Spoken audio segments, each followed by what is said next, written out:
Lurah Suan, Kecamatan Siantar Timur, Kota Pematang Siantar, Walmaria Saluku meminta maaf terkait postingannya di media sosial Facebook yang mengaku dipukul oknum prajurit TNI AD saat menegakkan operasi justisi PPKM level 4. Walmaria mohon maaf karena membawa nama Satgas COVID-19 Pematang Siantar dalam postingannya tersebut.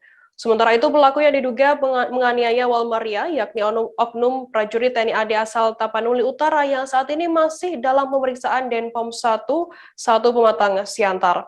Kaben Rem 22 Pantai Timur Mayor Infanteri Sondang Tanjung mengatakan pihak polisi militer masih menelusuri akar masalah mengapa oknum prajurit berinisial JS menganiaya Lurah Walmaria tersebut.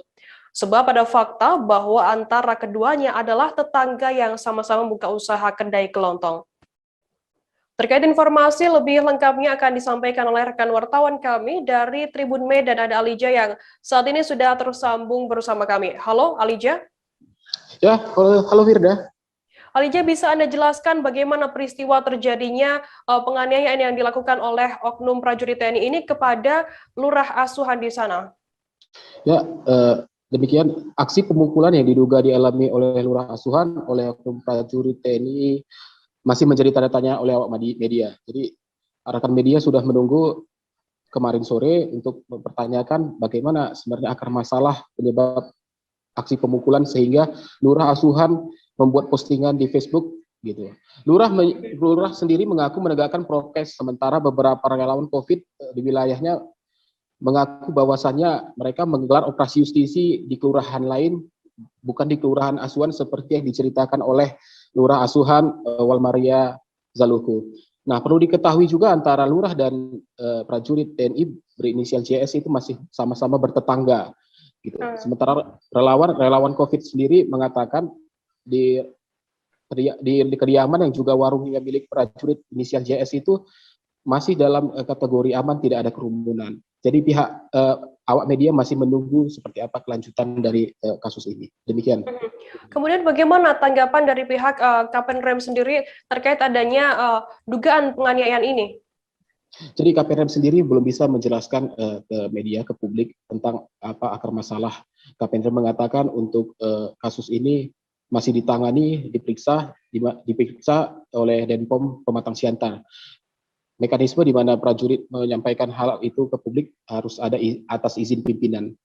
Sementara lurah sendiri meminta maaf karena membawa nama Satgas COVID, di mana saat kejadian, karena kejadian tersebut berlokasi di rumahnya, tak ada satupun petugas dari Satgas COVID yang mengetahui aksi pemukulan yang dialami oleh lurah. Jadi demikian, Firda.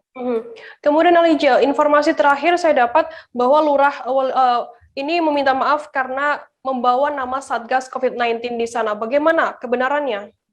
Jadi Satgas lurah sendiri yang kebetulan masih bertetangga dengan oknum prajurit ini sama-sama berdagang sayur.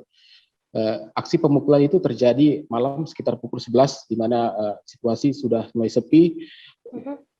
Lurah sendiri mengaku bahwasannya kejadian tersebut bahwasannya mereka mengingatkan terjadi kerumunan, sementara tidak ada petugas manapun di sana, di mana kita ketahui dalam Satgas COVID itu ada beberapa unsur, baik dari Satpol PP, OPD, kemudian ada polisi TNI, sehingga keterangan dari lurah tersebut dibantah oleh Kapenrem yang mengaku menerima informasi dari Kapolsek bahwasanya operasi justisi tidak ada di wilayahnya, yang ada di wilayah kelurahan lain, sehingga keterangan dari pihak lurah itu masih menjadi tanda tanya juga, masih diperdebatkan. Demikian, Firda.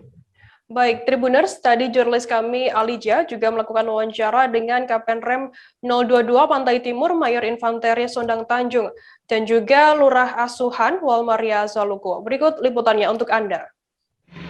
Kita tidak tahu masalah akar permasalahannya apa, masih didalami di Denpom. Jadi maksud ibu ini hanya untuk dengan menunjukkan bahwa dia ada dugaan penganiayaan loh yang dilakukan oleh pihak TNI, tapi dengan menggunakan membawa nama-nama Satgas COVID. Nah, itulah yang diklarifikasi oleh ibu itu tadi, permohonan maaf membawa nama Satgas. Nah, ini motifnya apa dan akar permasalahannya apa, dugaan pemukulan tadi ini masih didalami Denpom. Demikian. Kapan sedikit aja. Itu terkait dengan kediaman keduanya itu tetangga ya? Kalau kediaman atau tempat tinggal terlapor dan pelapor ini bertetangga, hanya selisih satu rumah. Jadi mereka satu masih tetangga kiri kanannya. Dengan ini mohon maaf apabila saya di dalam postingan saya di FB yang membawa kesatuan saja, di mana proses kejadiannya terjadi di rumah saya sendiri. Saya tahu itu adalah dampak dari tugas saya. Demikian. Jangan lupa subscribe, share, komen, dan like ya.